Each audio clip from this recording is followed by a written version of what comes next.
In the last 3 videos, I laid out some really practical tips for you to help you prepare your sounds at home. And in this video, we're going to talk about the most important final step, actually using them in a live context. What do you do when you get to the venue, to the auditorium, to your church? You plug everything in. What can you do at that moment to make sure that you're set up for success as much as possible?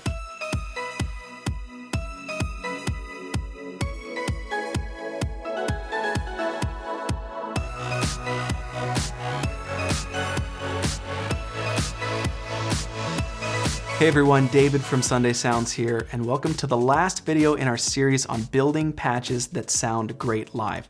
So we've already talked about volume, we've talked about EQ, we've talked about understanding the space that is yours to fill as a worship keys player.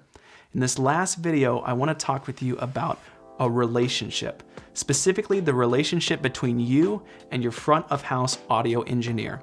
Whether you've been using software as the heart of your live keys rig for a while, or if this is something new to you and you're just starting to use it, you have a lot of power with a software-based rig to make adjustments to your sounds. And that's a great thing, but it's also a challenging thing at times for your audio engineer because you have the ability to make things way too loud, way too quiet, way too bright, way too dark. And because you have that power, it's really important that you work on nurturing and developing the relationship between you and your front of house audio engineer. So if you've never used a setup like this before, I definitely recommend that you connect with your worship leader, with your band director, and with your front of house audio engineer and just talk with them about the logistics. Figure out how you're gonna get everything connected, and then talk about some of the potential problems that you might run into. It's okay for you to say, I'm gonna have the ability to turn things up too loud, and I just want you to let me know if I'm doing that. And you just building that trust and investing in that relationship can go a really long way to making sure that you actually sound the way you hope to sound in the live mix. A couple other practical things that you can talk about while you're building this relationship. I really like to ask my audio engineer for a flat EQ at the beginning of each rehearsal. This is because I have the ability to EQ individual sounds, individual presets, and layers, and I would much rather make adjustments on my computer rather than have a global adjustment made to all of my keys presets at the soundboard. And if you're working on building this relationship with your audio engineer and they understand what you're going for, then hopefully that won't be an issue and they'll understand. Now, the thing that's really important if you ask for a flat EQ is asking for feedback about how your sounds are coming across. What you don't want is to have a synth lead sound that's way too aggressive, so your audio engineer turns you down in the mix, and then none of the other sounds that you've worked so hard on at home actually get to come through when it's time to perform live. So again, it's really important that you nurture this relationship and build getting feedback from your audio engineer into your rehearsal time.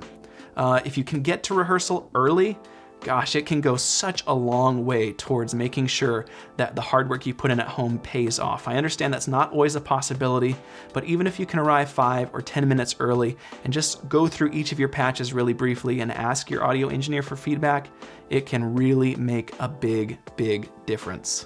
Now, if you build this healthy relationship with your audio engineer, with a team of audio engineers at your church, it's gonna go a really long way towards setting you up for success. But I wanna be honest with you, there's a truth that is inescapable. If you're working on patches at home with headphones on or with studio monitors, it's not going to sound 100% the same in your auditorium or in your sanctuary. So it's really important that you maintain some flexibility and you ask multiple people for feedback about how you sound once you've gotten together with the whole live band, because every room is different, every sound system is different, every Sunday is different. So don't feel like if you get to church and your sounds don't translate 100% perfectly, don't get discouraged or feel like you made a mistake. It's just a part of performing live with other real human people. Every time I play at my church, I end up making changes, adjustments to EQ. I've turned off or completely changed entire sounds. I've scrapped entire patches on a Sunday morning because what I thought was going to make sense just didn't end up fitting in quite right. So if you end up putting in all of this work, awesome. It's so amazing that you want to do a great job and bring your best when you play at church, but don't get discouraged and make sure that you stay flexible. But if you've developed that relationship, that's the most important thing that's going to help you get out of those growing pains and make sure that you avoid as much frustration as possible. I hope that this video series on building patches that sound great live has been helpful to you. If this is something that you struggle with, let us know if we can help you in the comments. We'd be happy to answer any further questions that you might have. If you're using MainStage or Ableton and this is constantly something you're struggling with, if you're putting in hours and hours of work building sounds at home and then when you go to perform live they just don't translate, maybe consider some of our done-for-you Worship Keys resources. We've designed templates and sound libraries for MainStage and Ableton that are dialed in and ready for the stage. We balance the EQ, we balance the perceived volume, and these sounds are ready to go. So that can save you a lot of hassle and make sure that you focus on performing live instead of tweaking EQs at the last second. If you'd like to learn more about the templates and sound libraries that we offer, you can click the link in the description of this video to check them out. If this video series has been helpful to you, feel free to spread the word and share it with a friend of yours that's a keys player or a worship leader. We sure appreciate word of mouth support. It goes a long way.